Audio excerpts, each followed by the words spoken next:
আমি ব্যাংকে চাকরি করি, অনেকে বলেন ব্যাংকে চাকরি করার টাকা হালাল না, আমি আবার নামাজে পড়ি, আমার নামাজ কবুল হবে কিনা। আপনি যদি কোনো সুদী ব্যাংকে চাকরি করেন, সুদের সাথে সংশ্লিষ্ট হন, তাহলে আপনার উপার্জন হালাল হবে না।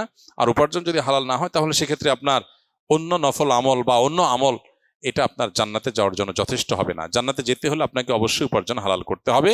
লা ইয়াদখুলুল জান্নাতা জাসাদুন গুযিয়া বিল হারাম, এই রেওয়ায়েতটাই বিভিন্ন ভাষায় বিভিন্ন হাদিসে এসেছে। কোনটার ভাষ্যটা বিশুদ্ধ সূত্রে বর্ণিত হয়নি, তবে বিভিন্ন হাদিসের আলোকে এটা সুপ্রমাণিত যে শরীর হারাম দ্বারা গঠিত হয়েছে, যে গোশত হারাম দ্বারা গঠিত হয়েছে, সেটা জান্নাতে প্রবেশ করবে না। নবী সাল্লাল্লাহু আলাইহি ওয়াসাল্লাম পরিষ্কারভাবে বলেছেন, অনেক দূর থেকে একজন এসে কাবা তওয়াফ করে, দোয়া করে, আল্লাহর কাছে দুহাত তোলে, কাবা শরীফকে সামনে রেখে চোখের পানি ফেলে অনেক কষ্ট করে সফর করে আসে, কিন্তু তার দোয়া কবুল হয় না। কেন? কারণ তার শরীর, তার কাপড় চোপড়, সম্পদ সহায় এগুলো হারাম দ্বারা গঠিত হয়েছে। এই জন্য ব্যাংকে, যশোদী ব্যাংকে আপনি চাকরি করছেন, সুদের কারবারের সাথে জড়িত আছেন, নবী সাল্লাল্লাহু আলাইহি ওয়াসাল্লাম বলেছেন, লাআনাল্লাহু আকালার রিবা ওয়া মাকালাহু ওয়া কাতিবাহু ওয়া শাহিদাইহি, সুদের দাতা, সুদ গ্রহীতা, সুদের লেখক, সুদের সাক্ষী, সুদের সাথে সরাসরি সংশ্লিষ্ট যত মানুষ আছে, এই সবার উপর আল্লাহ তাআলা লানত বর্ষিত হয়। সেজন্য আপনার হারাম উপার্জন ছেড়ে হালাল উপার্জনের দিকে আপনাকে আসার চেষ্টা করতে হবে।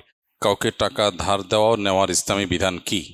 শরিয়া দৃষ্টিকোণ থেকে টাকা ধার নেওয়া, কারোর কাছ থেকে ঋণ নেওয়া, এটা জায়েজ আছে যদি কারোর প্রয়োজন হয়। খোদ নবী করিম সাল্লাল্লাহু আলাইহি ওয়াসাল্লাম ঋণ গ্রহণ করেছেন। সাহাবীদের মধ্যে ঋণ গ্রহণ করা, দেওয়া এগুলোর প্রচলন ছিল। অতএব কারোর প্রয়োজন হলে ঋণ গ্রহণ করতে কারোর কাছ থেকে কোনো অসুবিধা নেই। তবে ঋণ হতে হবে প্রয়োজনের প্রেক্ষিতে। যেন কারণে একান্ত প্রয়োজন না হলে মানুষের কাছ থেকে ঋণ নেওয়া এটা খুব ভালো কোনো কাজ না।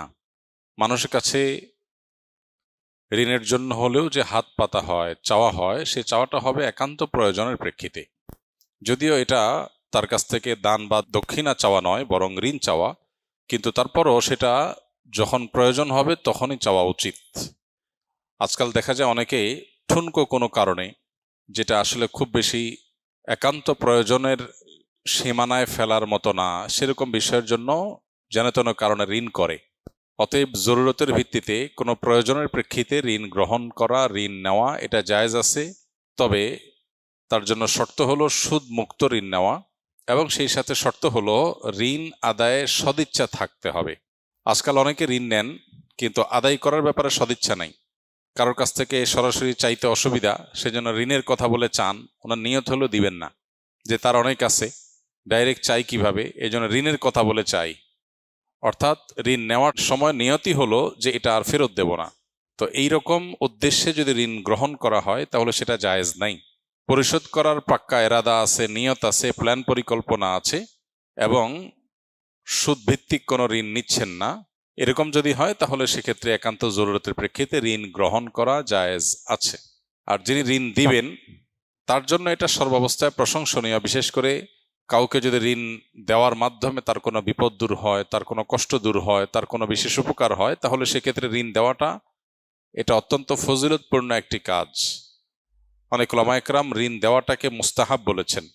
বিশেষ করে কোনো ক্ষেত্রে দান করার চাইতেও ঋণ দেওয়ার সওয়াবের পরিমাণ বেশি বিভিন্ন হাদিসে বর্ণিত হয়েছে।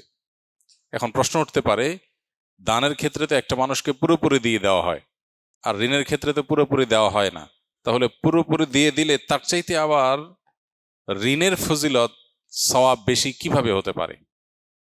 এর উত্তর হলো, এটা সব ক্ষেত্রে সাধারণ অর্থে হয়তো প্রযোজ্য না। এর বিভিন্ন ব্যাখ্যা মুহাদ্দিসিন ইকরাম দিয়েছেন। এর ভিতরে একটা প্রসিদ্ধ ব্যাখ্যা হলো, কোনো ব্যক্তিকে দান করা হয়েছে, এই দানটা না হলে তার যে অনেক অসুবিধা হতো এরকম না। এই মতো পরিস্থিতিতে বা এই ধরনের পরিস্থিতিতে যে দান হয়ে থাকে, সেই দানের তুলনায় ওই ঋণের সওয়াব বেশি, যেই ঋণ একটা মানুষের অনেক উপকার করবে, তার অনেক বড় বিপদ থেকে রক্ষা হবে। তাহলে একজনকে আপনি 10, 20, 50, 100 টাকা দান করলেন, এটা না করলেও আসলে তার তেমন কিছু হতো না, এটা নেয়াতে তার উপকার হয়েছে, কিন্তু এমন আহামরি কিছু না।